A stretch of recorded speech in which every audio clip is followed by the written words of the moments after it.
नमस्कार दोस्तों, स्वागत है आप सभी का सनातन सत्यलॉजी चैनल पर। आज का जो हमारा वीडियो है वो रिलेटेड रहेगा वरुथनी एकादशी व्रत की कथा से।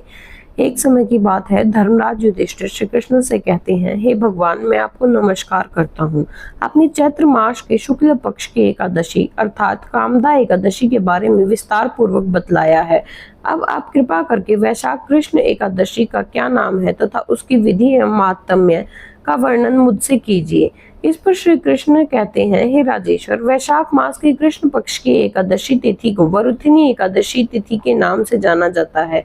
यह सौभाग्य देने वाली, सब पापों को नष्ट करने वाली तथा अंत में मोक्ष देने वाली है।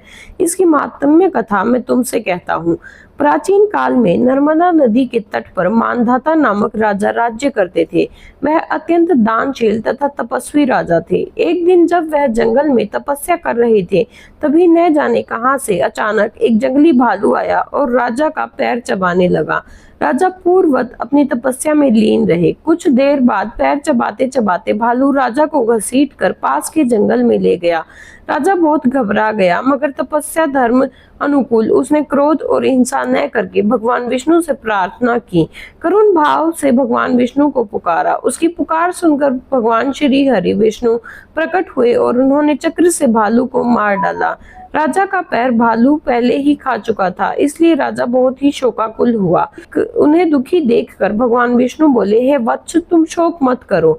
तुम मथुरा जाओ और वरुथनी एकादशी का व्रत रखकर मेरे वाराह अवतार मूर्ति की पूजा करो।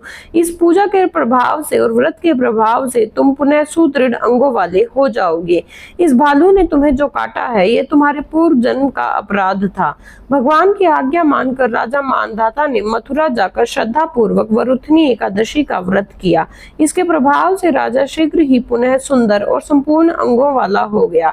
इसी एकादशी के प्रभाव से राजा मानधाता स्वर्ग गए थे।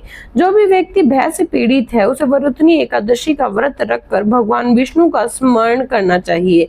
इस व्रत को करने से समस्त पापों का नाश होकर व्यक्ति को मोक्ष मिलता है। उम्मीद है आपको हमारी यह जानकारी पसंद आई होगी। कृपया हमारे चैनल को लाइक व सब्सक्राइब करना न भूलें। धन्यवाद।